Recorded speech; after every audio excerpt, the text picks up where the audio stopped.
Hello my dear friends, welcome to my channel. ଆଜି ଆମେ ଶୀତ ଋତୁର ଗୋଟେ ଏସେ ପଢ଼ିବା ପାଇଁ ଯାଉଛନ୍ତି ଏବଂ ତାହା ଓଡ଼ିଆ ମିଡ଼ିୟମର। ଓକେ, ତାପରେ ଚାଲ ଆମେ ଫାଷ୍ଟ ଉପକ୍ରମ ପଢ଼ିବା। ଓକେ, ଗୋଟେ ଲୋକ ଢଗ ଏହା ଶୀତରେ ପୌଷ ମାଘ ମାସ ଦେହରେ ରଖ ଶୀତବାସ। ଧରଣୀ ରାଣୀ କାକରରେ ଧବଳ ଆସ୍ତରଣରେ ଘୋଡ଼େଇ ହେଇ ସ୍ୱାଗତ କରେ ଶୀତ ଋତୁକୁ। ଦିନ ରାତ୍ରି ଉଭୟ ପ୍ରବଳ ଶୀତ ପ୍ରକୋପରେ ଜର୍ଜରିତ ହୋଇଯାଏ। କାର୍ତ୍ତିକ ମାର୍ଗଶିର ମାସର ହାଲକା ହାଲକା ଥଣ୍ଡା ପୌଷ ଓ ମାଘ ମାସର ବହୁଗୁଣିତ ହୋଇଯାଏ। ଏହା ଥିଲା ଉପକ୍ରମ। ତାପରେ ଆମେ ପଢ଼ିବାକୁ ଯାଉଛନ୍ତି ଶୀତର ପ୍ରକୃତି କ'ଣ। ଶୀତରେ ଆମ ପ୍ରକୃତିର ରୂପଟା କ'ଣ? ଶୀତ ଋତୁରେ କାକର ଆସ୍ତରଣ ଯେତେ ସୁନ୍ଦର ଲାଗିଲେ ମଧ୍ୟ ଉତ୍ତର ଦିଗରୁ ପ୍ରବାହିତ ହେମାଳ ପବନ ସବୁକୁ ଫିକା କରିଦିଏ। ଦିନ ଛୋଟକୁ ରାତି ବଡ଼ ହୋଇଯାଏ। ଏହି ଋତୁରେ ହାଡ଼ଭଙ୍ଗା ଶୀତର ପ୍ରକୋପରେ ଧନୀ ଶ୍ରେଣୀର ଲୋକେ କମ୍ବଳ ରେଜେଇରେ ଘୋଡ଼େଇ ହୋଇଥାନ୍ତି ସତ, କିନ୍ତୁ ଗରିବ ଲୋକଟିର ଜୀବନ ବଞ୍ଚିବା ମଧ୍ୟ କଷ୍ଟସାଧ୍ୟ ହୋଇପଡ଼େ। ରାସ୍ତା କଡ଼ରେ ଲୋକେ କାଠି କୁଟା ଜାଳି ନିଆଁରେ ସେକ ହୁଅନ୍ତି। ରାତ୍ରିର ପ୍ରବଳ ଥଣ୍ଡା ସବୁଆଡ଼େ ସୁନସାନ କରିଦିଏ।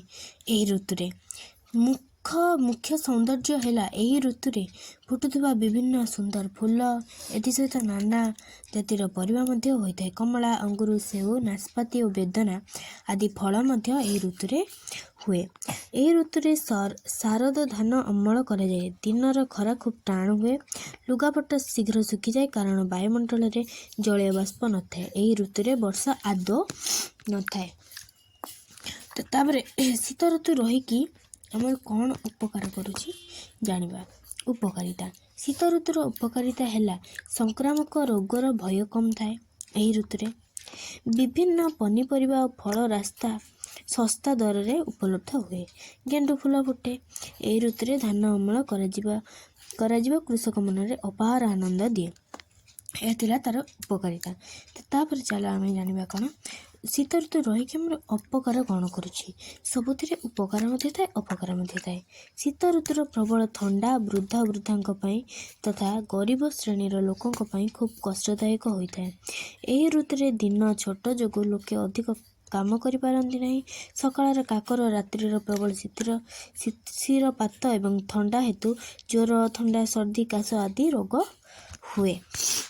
ତାପରେ ଆମେ ଜାଣିବା କ'ଣ ଶୀତ ଋତୁରେ କେଉଁ କେଉଁ ପର୍ବପର୍ବାଣି ରହିଛି। ଓକେ, ବିଭିନ୍ନ ପର୍ବପର୍ବାଣି ଏହି ଋତୁରେ ପାଳନ ହୋଇଥାଏ। ମୁଖ୍ୟ ପର୍ବ ଗୁଡ଼ିକ ହେଲା ଶାମ୍ବ ଦଶମୀ, ମକର ସଂକ୍ରାନ୍ତି, ଧନୁ ସଂକ୍ରାନ୍ତି, ଅଗିରା ପୂର୍ଣ୍ଣିମା ଆଦି।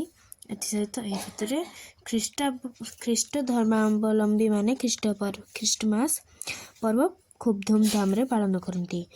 ଇଂରାଜୀ ନବବର୍ଷ ମଧ୍ୟ ପାଳନ କରାଯାଏ। ତାପରେ ଲାଷ୍ଟକୁ ଆସିଗଲା ଶେଷ କଥା। ତାର ଶେଷ କଥା କ'ଣ? ଶୀତ ଋତୁ ଯେତେ କଷ୍ଟଦାୟକ ହେଲେ ମଧ୍ୟ ଧାନ ଅମଳ, ବିଭିନ୍ନ ପର୍ବପର୍ବାଣି ପାଳନ ବହୁତ ଖୁସି ମଧ୍ୟ ଦିଏ। ଏହି ଋତୁରେ ଲୋକେ ବଣଭୋଜି କରିବାକୁ ଏବଂ ବୁଲାବୁଲି କରିବାକୁ ପସନ୍ଦ କରନ୍ତି। ବିଭିନ୍ନ ପନିପରିବା ମିଳୁଥିବାରୁ ଶସ୍ତା ଦରରେ ଗରିବ ଶ୍ରେଣୀର ଲୋକେ ଉପକୃତ ହୋଇଥାନ୍ତି। ବିଶେଷ ରୋଗ ମଧ୍ୟ ଏହି ଋତୁରେ ହୁଏ ନାହିଁ। ଓକେ, ଶୀତ ଋତୁରେ ସବୁ ପରେ ମଧ୍ୟ ଶୀତ ଋତୁ କଷ୍ଟ ମଧ୍ୟରେ କିଛି ଖୁସି ପ୍ରଦାନ କରେ। ତ ପିଲାମାନେ, ଏଇଠି ଆମର ଶୀତ ଋତୁର ରଚନା ଏଠି ସରିଯାଇଛି। ଯଦି ଭିଡ଼ିଓଟି ତୁମମାନଙ୍କୁ ଭଲ ଲାଗିଥିବ ଲାଇକ୍, ଚ୍ୟାନେଲରେ ଯଦି ନୂଆ ଥିବ ସବସ୍କ୍ରାଇବ୍ ଆଣ୍ଡ ତମ ସାଙ୍ଗମାନଙ୍କୁ ମଧ୍ୟ ସେୟାର କରିଦେବ। Okay, bye bye.